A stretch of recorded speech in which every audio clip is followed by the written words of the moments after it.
पिछले साल अगस्त में कांग्रेस सरकार पर आए सियासी संकट के समय विधायकों की फोन टेपिंग का मामला छाया था। अब सरकार ने स्वीकार किया है कि विधायकों की फोन टेपिंग हुई है। इसे लेकर भाजपा आक्रामक हो गई है और मुख्यमंत्री का इस्तीफा मांगने के साथ ही मामले की सीबीआई जांच कराने की मांग की है। भाजपा प्रदेश अध्यक्ष सतीश पूनिया ने सोमवार को प्रेस वार्ता में कहा कि विधायक कालीचरण सराफ ने 15वें विधानसभा के 5वें सत्र के दौरान अगस्त में गोपनीयता और फोन टैपिंग से संबंधित प्रश्न पूछा था।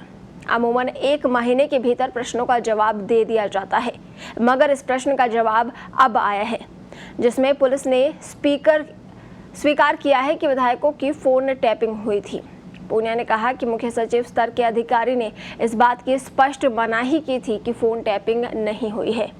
मुख्यमंत्री सदन में इस बात से सिरे से इनकार करते हुए बोले थे कि राजस्थान में ऐसी परंपरा नहीं रही है। पूनिया ने कहा कि सदन के भीतर और बाहर आवश्यकता पड़ेगी तो नेताओं से राय लेकर सरकार को घेरा जाएगा। इस दौरान पूनिया ने कहा कि सरकार स्पष्ट करे कि जनवरी से लेकर अगस्त 2020 तक कितनी फोन टेपिंग हुई है। इस दौरान पूनिया ने बढ़ते अपराध को लेकर भी सरकार को घेरा। पूनिया ने कहा कि राजस्थान की धरती बेटियों के खून से रंगी जा रही है। अपराधों की ऐसी फहरिस्त कभी नहीं देखी। राजस्थान को शांतिपूर्ण प्रदेश कहा जाता था, मगर यहाँ का राजा सो रहा है और जनता सो नहीं पा रही है। सरकार और मुख्यमंत्री में नैतिकता बची हो तो इस्तीफा दे देना चाहिए। मैंने मना किया था कि इस तरीके की कोई हमारे पास पेंडिंग नहीं है, न हमने कोई अनुमति दी है। एसीएस और सीएस दोनों के कोर्ट थे उस समय। देखिए, मुझे तो अब क्योंकि मैंने ये साफ कहा है, इसके आगे मुझे लगता है इससे एक्सट्रीम बात हो नहीं सकती कि इस सारे प्रकरण की यदि सीबीआई की जांच होती है तो ये सारी चीज़ें सामने आ जाएंगी कि किसकी टैपिंग हुई, किसकी नहीं हुई, बिना अनुमति के हुई, किस संदर्भ में हुई, उसकी जानकारी आ जाएगी। लेकिन बहुत लोगों को लगता है, और अब फोन टैपिंग का तो मुझे कैसे पता लगेगा, लेकिन सरकार के सामने प्रश्न जरूर है, क्योंकि सरकार ने एडमिट किया है।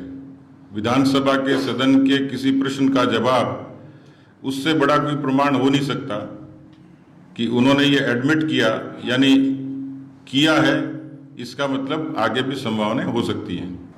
मैंने कहा ना कि एक तो इसमें कोई बड़ी एजेंसी जांच करे, और दूसरा सदन के भीतर भी और सदन के बाहर यदि आवश्यकता पड़ेगी तो हम नेताओं से चर्चा करेंगे, उसमें क्या राय बनती है उसके आधार पर आगे बढ़ेंगे।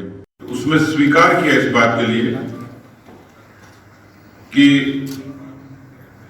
क्या यह सही है कि विगत दिवसों में फोन टेप किए जाने के प्रकरण सामने आए हैं? यदि हाँ, तो किस कानून के अंतर्गत और किसके आदेश पर?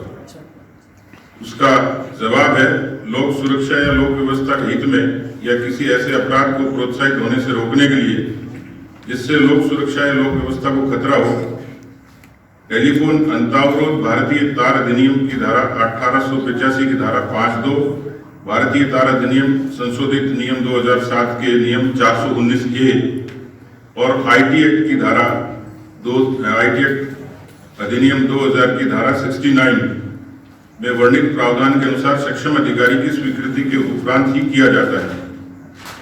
उसका दूसरा जवाब है, राजस्थान पुलिस द्वारा उपरोक्त प्रावधानों के अंतर्गत टेलीफोन अंतरावरोध सक्षम अधिकारी की अनुमति प्राप्त होने के उपरांत ही किए गए हैं। ये स्वीकारोक्ति है।